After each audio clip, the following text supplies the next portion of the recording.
Let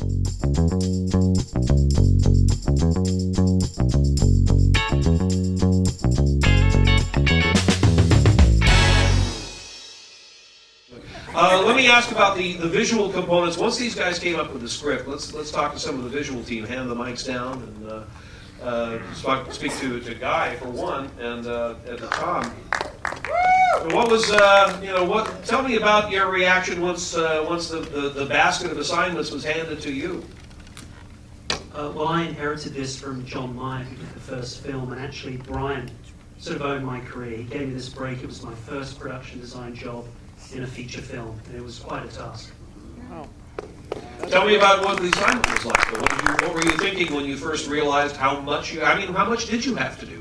How many bazillion sets? It was a pretty large undertaking, and I was just so frightened I just drew and drew and drew, and just had drawings flying off my table, and eventually hired a bunch of.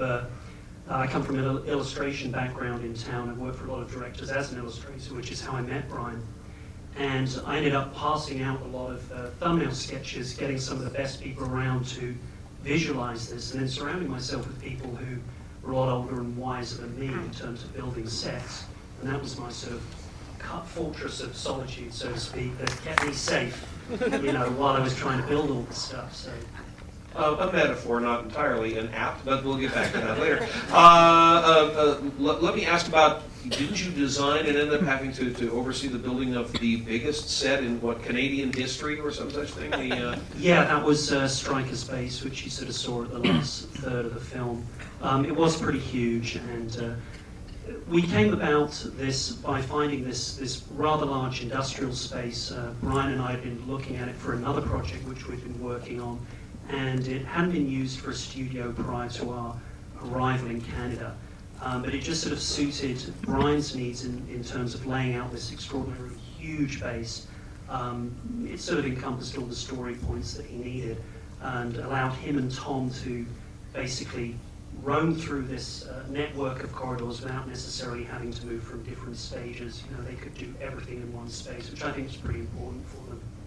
I remember listening to the commentary, which I recommend all of you do on the X-Men 2 DVD, and you seem to be most taken, Lauren, with the Stryker sets as well. You were really excited about those, regardless of the fact you had Cerebro and God knows what else from the mansion.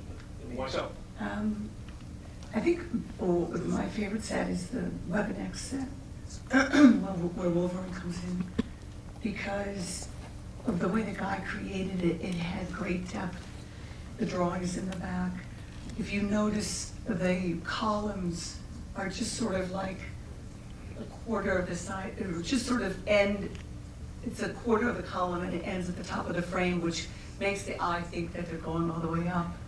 There is real marble where the pool is, where the tank is, but the rest of the floor is actually just faux, just painted, so that the marble would kick off light and your mind would think that the rest of it was marble, but it isn't. There are walls that are punched out, and even though those are just two-dimensional walls, the punched outness again makes the mind think, oh my God, this set goes on forever. What am I missing? It's just a brilliant job of creating more than is really there.